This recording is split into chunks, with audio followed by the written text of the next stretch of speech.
Demmel tal-ħnieżer xjaten ibża għax ħatasal tiegħek. Dawn kienu l-kliem ta' bost esponenti tal-Partit Nazzjonalista u l-Aqda Repubblika fil-konfront tal-Osservatur Politiku ċermen tal-Aġenzija Kulturali għall-Belt Valletta Jason Mikallef. Dan wara li xandar dibattitu li l-istess Mikallef ipparteċipa fih fil-programm Tendru Azzopardi s-sibt filgħodu fuq ir-Radju tal-Knisja u li fost oħrajn ittratta suġġetti politiċi inkluż ir-rabta evidenti bejn Repubblika u l-Partit Nazzjonalista.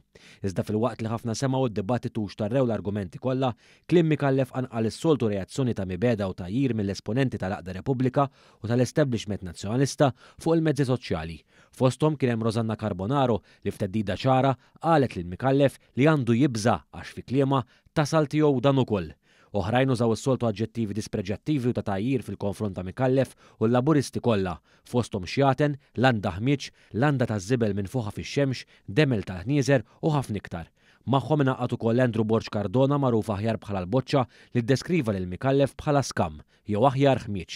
Sa dan it-tant it-2 wara nofsinhar Jason Mikallef flimkien mal-avukatu kandidat laburista l-elezzjoni tal-Parlament Ewropew Daniel Attard u Dr. Ismail Bsajla mar il-Kwartieri Ġenerali tal-Pulizija fejn talab il-Kummissarju tal-Pulizija biex jieħu passi kriminali kontra l-istess persuni li fuq il-midja soċjali waslu l-imsemmija messaġġi ta' mibeda, tajjir u teddid. Persuni li huma membri u partitarji tal-Aqda Repubblika immexxija minn Roberta Colina. Mikallef tenna li mhux aktar aċċettabbli li sarawn min jaħseb li jista' jeddet jew jajjar b'kull mezz u jippretendi li ma jittieħdux passi kontrihom bis-saħħa u bil-provvedimenti li tipprovdi l-liġi.